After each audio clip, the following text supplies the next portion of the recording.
Bienvenue au Starter du jour pour bien démarrer sa journée. Aujourd'hui, ton environnement ne détermine pas ta destinée. Je crois que c'est important de le comprendre parce que souvent, il y a des personnes qui vont être là et qui disent, tu sais, pasteur, je ne peux pas vraiment vivre ce que Dieu veut pour moi parce que tu as vu ma femme, vraiment, ce n'est pas une femme de Dieu, tu as vu mes enfants, tu as vu ceci, tu as vu cela, tu as vu l'église où je suis.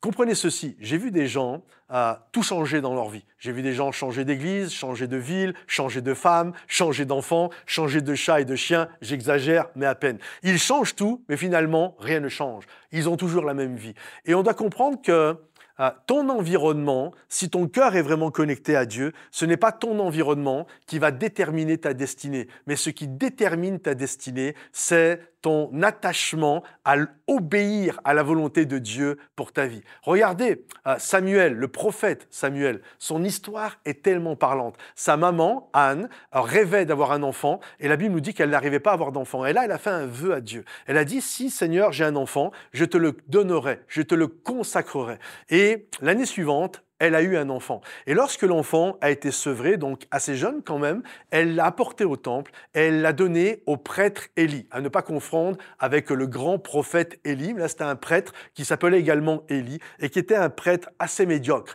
Et vraiment, la cellule familiale n'était pas géniale. Où Samuel a grandi, c'était pas génial, même si c'était au temple. Le prêtre était laxiste, c'était pas vraiment un homme de Dieu. Ses enfants étaient terribles. La Bible nous dit que ses enfants couchaient avec les femmes du peuple devant l'entrée du temple. Je ne sais pas si vous imaginez la folie, les gens voyaient ça. En plus, ils volaient et ils couchaient avec des femmes à l'entrée du temple. Et vraiment, on peut dire vraiment un foyer totalement dysfonctionnel.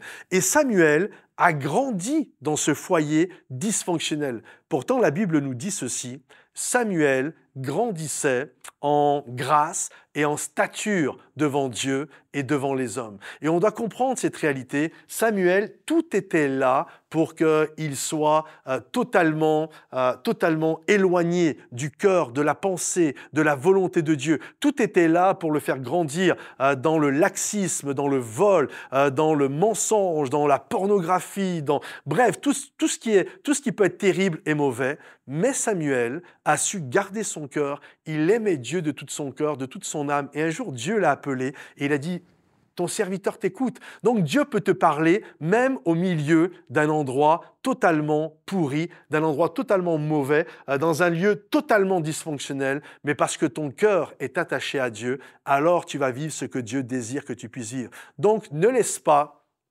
ton environnement déterminer ta vie et ta destinée, mais va de l'avant, croyant que si tu attaches ton cœur à Dieu, alors rien ne pourra t'éloigner de l'amour et de la destinée que Dieu a pour ta vie. Si ce message t'a béni, t'a encouragé, pense à le liker, le partager et le commenter. Et on se retrouve en présentiel, soit à Momentum Bordeaux, Momentum Bruxelles ou Momentum Paris. Soyez bénis les amis et à bientôt. Bye bye.